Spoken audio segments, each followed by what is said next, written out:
Perfect. Hi, Kristian. How you doing? All good, thank you, Adam. How are you? Yeah, all good. Thank you. Thank you for joining today. So, for the people that don't know, could you just give a background of yourself and the work you do? Yeah, not a problem. So my name is Kristian Weaver.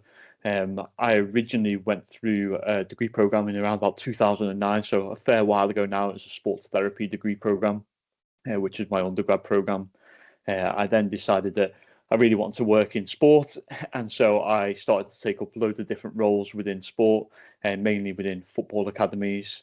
And then I actually was lucky enough to go out to Canada on a scholarship, and so I headed out to Canada for a little while to go and work with the university teams, some ice hockey teams, go and see some of the sort of big teams, NFL teams, Major League Baseball as well.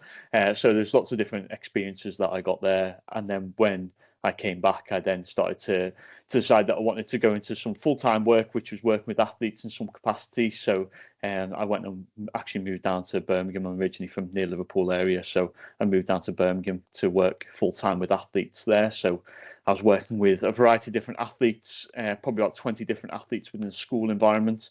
So I'd do everything for them. I was a one-man band in that respect.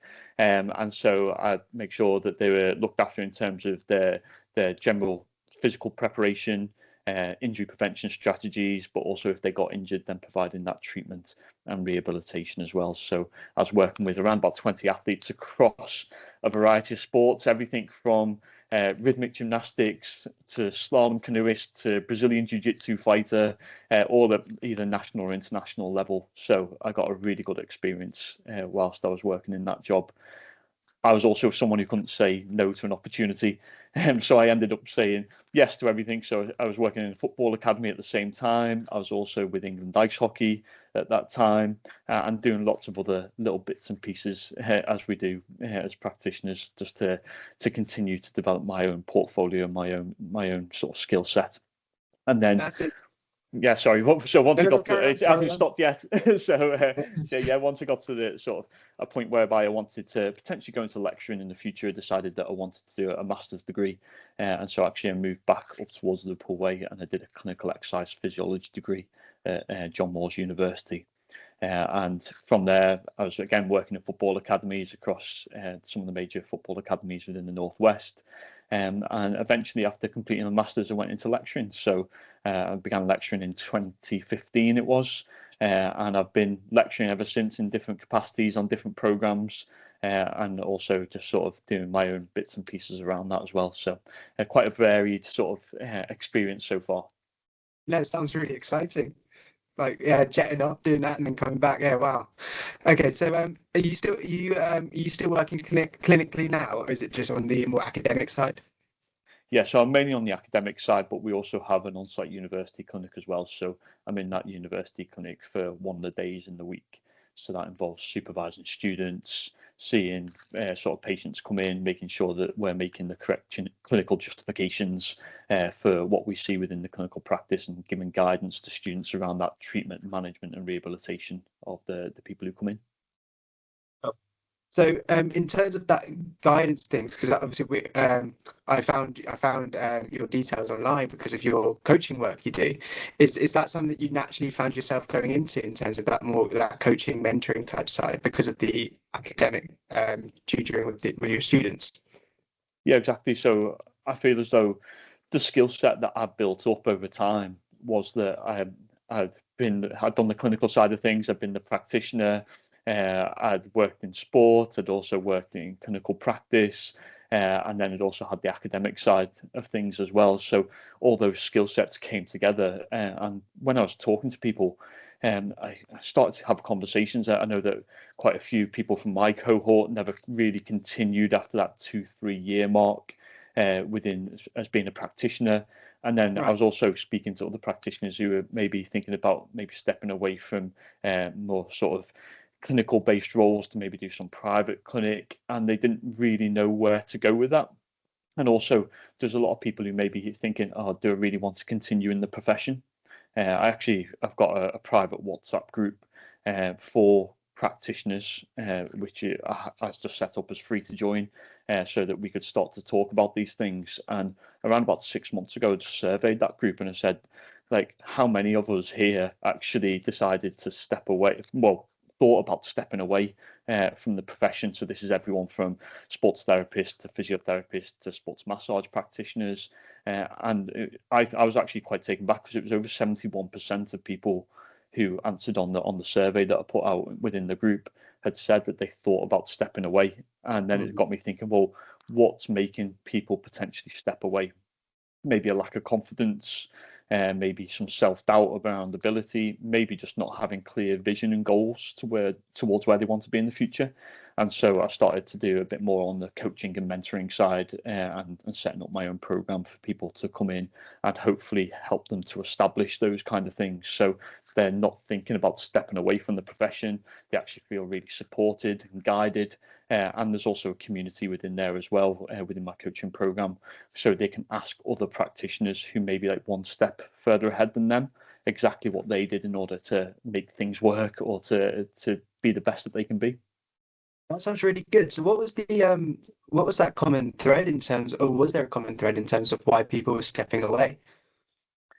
I think this comes almost anecdotally from just conversations that I have, because as you've seen, I'm present on social media and I have conversations with people on a daily basis whereby I'm just discussing sort of where they're up to, what goals they're setting.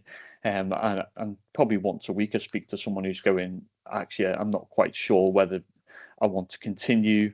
Sometimes it's down to workload, sometimes it's down to organization, sometimes it's just down to not feeling supported in the environment that they're in, whether they're working within a team environment already, or whether they're working as a lone practitioner, maybe at a sports club, or maybe run their own clinical practice. So obviously some of those things where you're on your own can play take quite a heavy toll on people, because actually there's no one to bounce ideas off. You feel as though you're just going into it day after day, and actually you don't really understand what your next target is, because there's no one to hold you accountable necessarily. Understand, because like we obviously learn through each patient, each session, but if you're not actually getting that support after those sessions and bouncing those ideas, yeah, that learning kind of is stunted there. So definitely that community that you're creating sounds really, really useful. So say if I wanted to come to your service, how does it work? So would I just, is it like options in terms of just joining the WhatsApp group, or is it like a structured service that you offer? How does it work in that sense?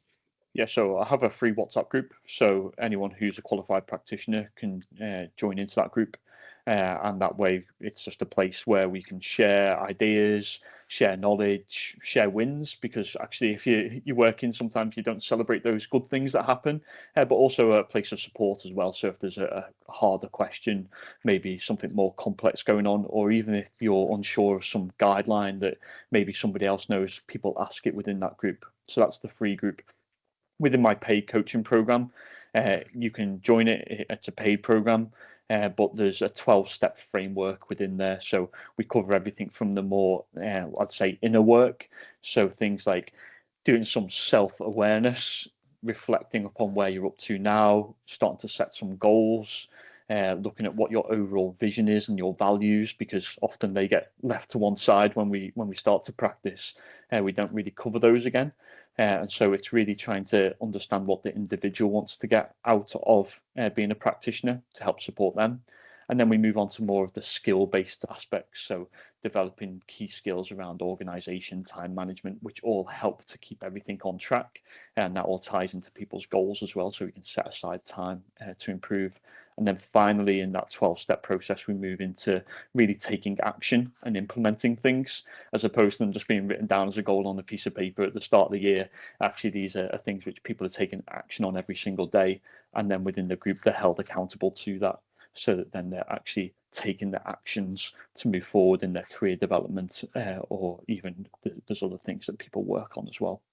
So that's sort of the main framework, but we also have a community within there, so people can ask questions within the community itself. So it's away from the WhatsApp group, but it's actually where I'll jump in and answer some questions as well.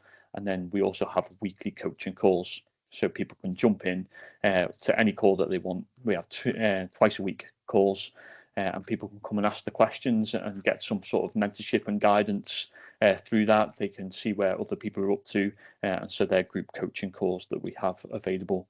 And as you can imagine, with all of that, there's also like supportive resources that really help people. So supportive research, sort of resources across professional practice, clinical practice, and sort of some business aspects as well.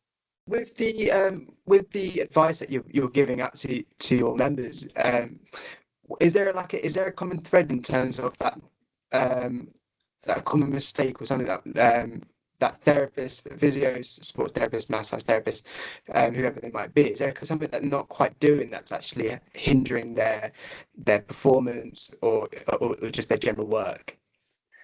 Yeah, so what I tend to do is I have an initial call with people when they first join the program to find out where they are currently, where they want to be in the future, and then what barriers might be in the way for them. So the kind of things which are the reasons why maybe they haven't completed where they wanted to be or got to where they want to be.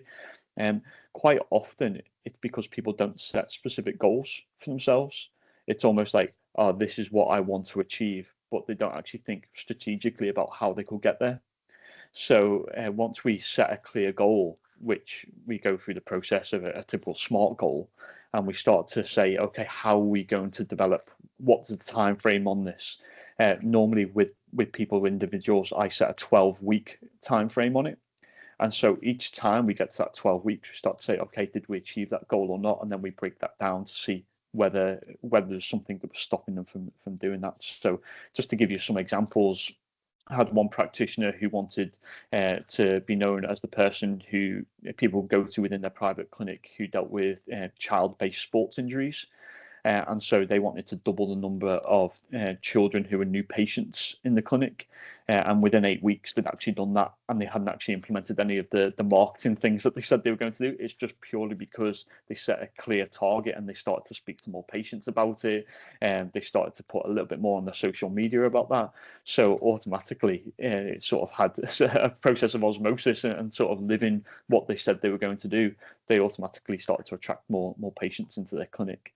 And that, as I said, that was out without doing some of the key marketing things they were going to do, like a webinar to local coaches in order to share knowledge. So there's so many things that practitioners probably know that they need to do. Maybe they just don't do it. And so that's what the coaching really is about, because you've probably got the answers inside you somewhere. It's just trying to ask the right questions to try and facilitate that. Definitely. So the people you work with typically are working for themselves or in a clinic that's a bit more on that self-employed sort of basis. Would you say as a student you should be starting to look at that more business side and becoming a little bit more savvy on the business side of as well as the clinical side? Would you recommend that then? Yeah, so again, this just boils down to what is the vision. So if you've got a vision that you want to be a private clinic owner, for example, then I'd probably say it was essential that you started to think about those things in terms of business, maybe what you want that to look like in the future, because then you can pick up those skills as you go, maybe finding people who are around you who can help guide you on that. I think if your vision is that you want to be in NHS trust, for example, then maybe you don't need those business skills. Maybe you want to upskill in a different area. Maybe you've been on rotation and you think, oh, this is a really key area that I want to develop and maybe go into in the future. Maybe that's the kind of skills that you want to be picking up in that environment. Great. And then if someone that wants to develop themselves into that more kind of leadership kind of role, is there any tips that you could give for someone in that position that wants to kind of maybe not be a clinic owner, for example, but just wants to take that next step towards it? Is there any advice you can give there? Yeah, I think it's starting to understand and sort of do some self-reflection around where do you have the skills in order to be a leader. I will start within the program itself. I start with being a leader of yourself. So it's about actually taking that step forward and maybe starting to put yourself forward for some of those things which are one step outside the comfort zone, because it's quite easy to stay within that comfort zone and it's a nice safe environment, you know what you're doing on a daily basis. But if you do want to go into a leadership role, sometimes you will have to maybe say yes to an opportunity that you won't necessarily do. Maybe you want to start to speak to a wider network of people so that you start to understand things from people's different perspectives. Because a lot of leadership is understanding other people, being empathetic to the position they're in, and so hopefully you can make or support them to make the best decisions within their sort of work life as well. So it is seeing it through a different lens. So I'd say the key thing would be to take that one step outside the comfort zone and start to take some opportunities which may be presented to you. It's kind of where your support comes in there in terms of your community. To kind of really like guide you through that process, because it could be quite daunting for someone, I'm sure. Brill. Okay, moving on from a question now we had actually from one of the listeners. It's that classic term, imposter syndrome. I'm sure that you've dealt with it before yourself, and also helped mentor other students or your own clients in terms of dealing with it. Is there a top tip that you find yourself that saying again and again in terms of dealing with it and overcoming it, or maybe just coping with it? Yeah, I think the first thing, if we're going to talk about imposter syndrome, the first thing we need to do is sort of demystify it a little bit, because people think that imposter syndrome just comes when you first start out. Maybe it's your first full-time role, and you go into somewhere and you think, oh, I don't know whether I actually know what I'm doing here. But actually, what we need to acknowledge is that it can happen for any clinician at any time in any situation, and people will feel it at different times. So for me, obviously, I lecture on a daily basis, but if someone asked me to go and do a presentation in a certain environment, maybe I might feel like a bit of an imposter in that environment. So it might be quite situation specific. So it's almost to answer the question, just to acknowledge that actually everyone will feel like that at some time, and it's what you can do to sort of overcome that feeling. And sometimes just thinking about imposter syndrome, it comes down to an element of confidence. So it's, are you confident in your ability to deliver in that environment based upon the skill set that you already have and the abilities that you already have? And the answer to most of the people that I work with is yes, you already have those things. It's probably just that self-doubt starting to creep in. So there's lots of things that we can do to sort of overcome that self-doubt. So one of the things we mentioned earlier is short-term goal setting as to what you want to be achieved, getting some feedback from other practitioners around you about how you'd cope within that situation, and hopefully having some constructive feedback from people around you to help you to develop within that. But also the small things like positive self-talk. So being positive around yourself, saying, yeah, I can do this, I can give that presentation, and I do have the knowledge in order to do that. And some key aspects of what people can do quite simply in order to overcome that imposter syndrome. That's really good. It's really nice to hear that overcoming it and becoming more confident doesn't require just working harder and learning content, learning more physiology and things like that, because that itself can become more overwhelming, because the more you learn, it's almost the less you know, isn't it? That classic phrase. So yeah, so that's definitely that's really relieving to hear. So for someone that this is my last question now, because we're going to have to wrap it up soon. But so we're going to step away from looking more clinically, and I feel like yourself would be a really good person to answer this question. Someone who's looking at maybe wanting to expand their role from just the clinic and maybe going to an academic side or something like that, or maybe a mentoring sort of role. Is there any advice that you could give to someone that to develop some sort of skills, an area to focus on before heading into those roles? Yeah, I think it always comes down to me. I'm quite a big advocate for communication and levels of communication, and that's obviously a two-way process as well, in terms of being able to speak to a variety of people from different backgrounds and understand their viewpoints. So showing that empathy that we spoke about earlier, but also being an active listener to what people have to say, and making sure you sort of reflect that back to them as well. So the majority of us have been in that situation where we're working with a patient, we're being an active listener, we're giving affirmations when needed, we're also reflecting back to that person to show that we've been listening. And so if you can do that, and you can work with people on that sort of one-to-one basis, in sometimes quite challenging situations or challenging conversations that'll help people to develop the skills that they need in order to be able to help others around them as well, whether that be in an academic environment or maybe in more of a leadership role, as you mentioned.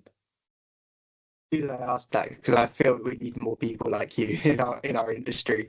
There are far more private physios and clinicians now than there was 10, 15 years ago, and just for the current situation that we're in with the NHS in terms of job market and things like that, which is completely understandable. But it is leaving leaving clinicians, like you say, unsupported, in that self-doubt, imposter syndrome, all these negative spirals. So it's really good to hear how someone could become a mentor for someone on a professional basis, or just like a casual sort of basis. That's really good. Yeah, absolutely. Because don't forget that even if you're not wanting to engage in some official kind of mentoring or coaching, actually you've got your support network around you as well, whether that be friends, family, or colleagues. And so it doesn't always have to be as official as going into a program. It can be just making sure that you've got that supportive network around you. Great. Thank you so much, and thank you for the work you're doing. It's really good to see. No problem, and thank you very much for having me on. No problem. Cool. I'll see you later. Thank you.